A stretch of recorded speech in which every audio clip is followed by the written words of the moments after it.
Bonjour tout le monde. Merci beaucoup, Eric. It is a great pleasure for me to be here in front of this magnificent structure and great symbol. Alors qu'on est réunis ici aujourd'hui sur les territoires traditionnels des nations autochtones et devant un symbole évident de la proximité entre deux pays, le pont international de Gordie Howe.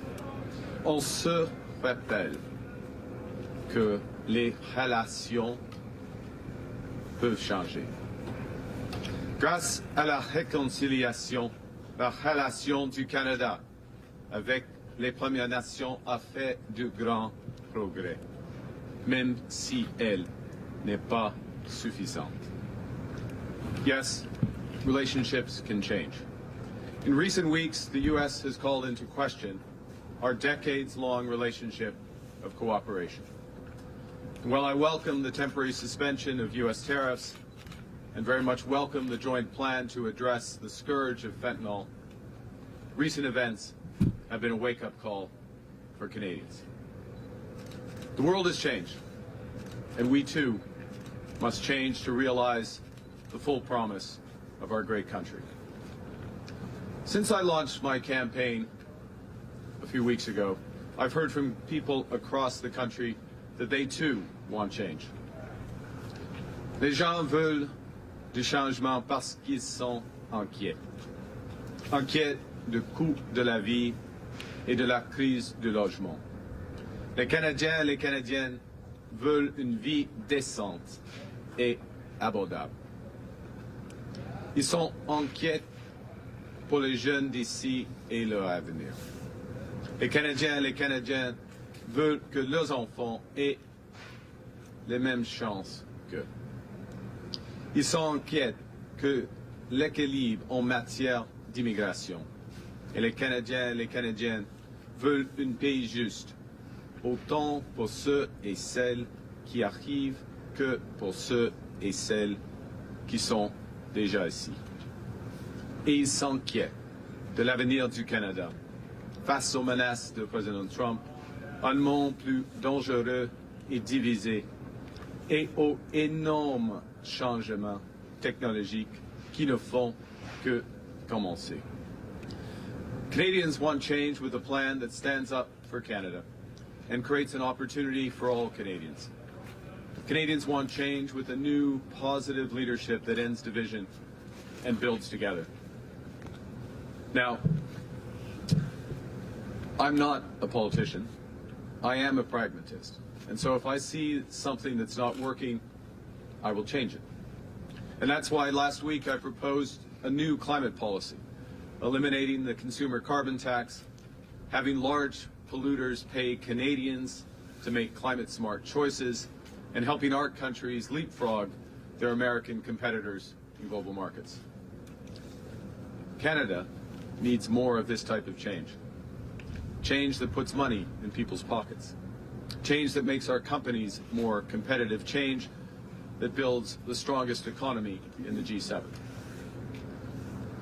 Now we face a very different world to one we've known all our lives. A world in which Americans have become more our neighbors than our good friends. And it can feel bewildering at first, but if we take control, it will be empowering. And here's how we do that.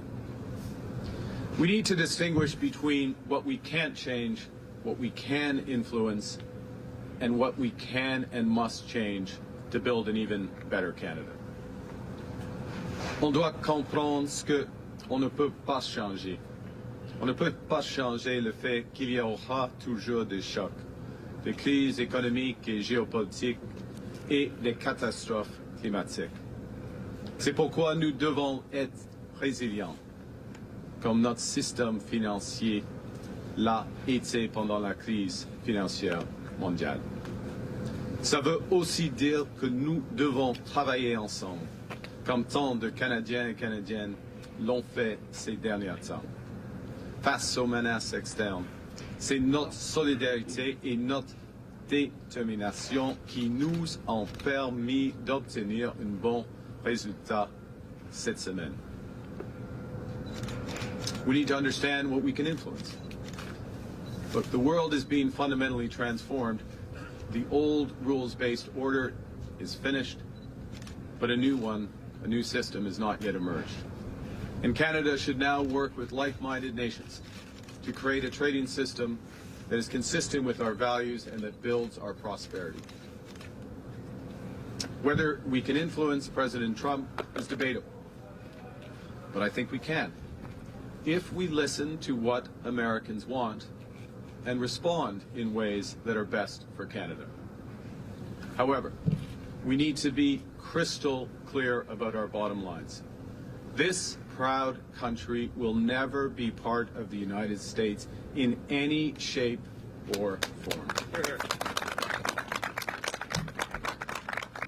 Nous devons comprendre ce que nous pouvons et devons changer. Nous sommes maîtres chez nous.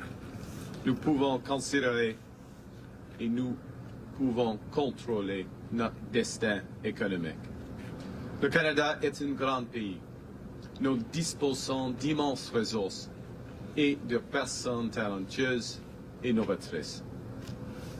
We can and must change our government to become more effective. Canadians deserve a government that works for them, a government that's focused on outcomes, not spending, a government that spends less and invests more. In the coming weeks, I'll propose a new approach to federal budgeting that will save precious taxpayer dollars while catalyzing the enormous investments that Canada needs to fully realize its promise. We can and must change how much of your hard-earned money you get to keep. Canada needs a middle-class tax cut, and my government will give them one. Young Canadians need a boost to their incomes so they can catch up after being knocked sideways by the pandemic and the housing crisis. Here, too, my government will deliver. And all Canadians deserve more competition in our economy so that they can get the best value for their hard-earned dollar. We can and must change how we build. This is a pivotal time for our economy, a time to build, and my government would catalyze enormous private investment to build millions of new homes for younger Canadians, to make the AI revolution work for all Canadians, and to build a clean energy superpower that will power, literally, our prosperity. But too often, we've had permitting delays, regulation, and red tape that has stopped or slowed economically critical projects, including ports, mines, and energy infrastructure. We must remove these barriers to spur progress and build for Canadians. I want to be crystal clear about this. My government will use all its powers to protect Canadians and to build in the national interest. The Government of Canada has extraordinary powers at its disposal today to respond to a national crisis. And Donald Trump's aggression against Canadian livelihoods and workers constitutes just such a crisis. And since it's a time to build, we can change how builders are rewarded in this country. That's why I will reverse the government's capital gains tax increase, not least in recognition of the vital role that builders play in shaping our country's future and ensuring we drive investment, innovation, and growth. Je veux être clair. Avec mon leadership, le gouvernement utiliserait tous ses pouvoirs pour protéger les Canadiens et les Canadiennes et pour bâtir notre économie. Le gouvernement du Canada a des pouvoirs extraordinaires pour répondre à une crise économique nationale. Et les attaques constantes de M. Trump envers les emplois des Canadiens et des Canadiens constituent une telle crise. Il faut bâtir. Et donc, on doit aussi choisir comment on récompense ceux et celles qui bâtissent. C'est pourquoi je vais renverser la hausse des impôts sur le gain de grands capitaux du gouvernement. En reconnaissant l'importance de ceux et celles qui bâtissent le Canada de demain et en veillant à ce que nous stimulions l'investissement, l'innovation et la croissance. I'll have more to say about this in the weeks ahead, but for now, I just want to underscore that I couldn't be more serious. I will do whatever it takes to strengthen our economy and to protect Canadians.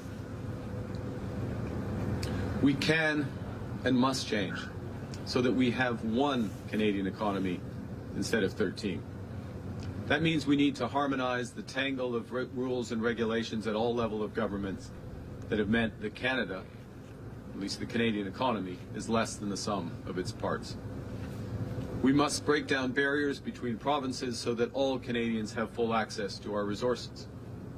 Above all, in a divided world, we must rely more on each other because we are always stronger together. We can and must change our major trading partners. Canada and the United States have the most important commercial relationship in the world, and long may it remain so. But now that U.S. priorities are shifting, we need to change our priorities in ways that work best for Canada. We know we shouldn't put all our eggs in one basket. And so, while we should remain closely integrated with the United States in the auto sector, in energy and security, in the new areas that will drive jobs and competitiveness in this century, we must diversify our trading relationships. We should become the essential trading partners of countries that share our values, including the UK, the EU, and leaders in Asia. And we can do so through our leadership in clean energy, in critical minerals, and in the intelligence infrastructure of the AI revolution. We must leverage these strengths for the benefit of Canada and all Canadians. To do so, we have to create supply chain certainty by protecting economically critical infrastructure. And that starts with building and expanding our transportation corridors that connect Canada to global markets from coast to coast to coast.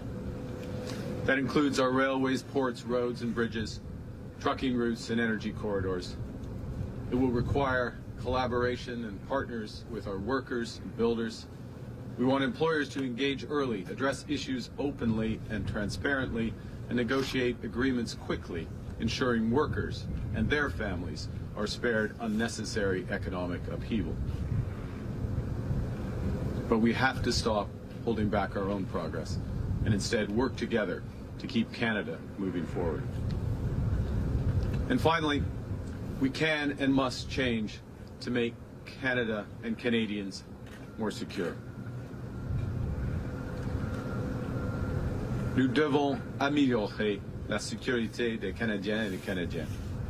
Avec mon leadership, le gouvernement atteindra 2% du PIB de défense d'ici à la fin de la décennie et fera sa part au sein de l'OTAN. My government would work to reach 2% of GDP in defense spending by the end of this decade and pull our full weight in NATO. Nous réalisons des investissements supplémentaires pour soutenir le travail de détection, de traçage et d'arrêt de développement et la circulation de fentanyl au Canada et tout au long de la frontière. La protection de notre frontière nécessite également une approche sérieuse en collaboration avec les forces policières américaines pour améliorer la détection du trafic d'armes à feu à la frontière. Now, the one thing I've learned over the many years of managing crises is that plan beats no plan. Plans create focus, discipline, and the energy that major changes a crisis demands. And make no mistake, we are in a crisis. We can do little to change the external forces that are causing it, but we can act as Canadians. There's a fever gripping America. And while it rages, Canadians will remain resolute and true to our values. While America engages in a war on woke, Canadians will continue to value inclusiveness. While America shuns the vulnerable, we will continue to show solidarity with one another. While America attempts to turn back the clock, Canadians will build sustainability for future generations. Before America's fever passes, we must seize this moment for Canada. This is the time to change. This is our time to build.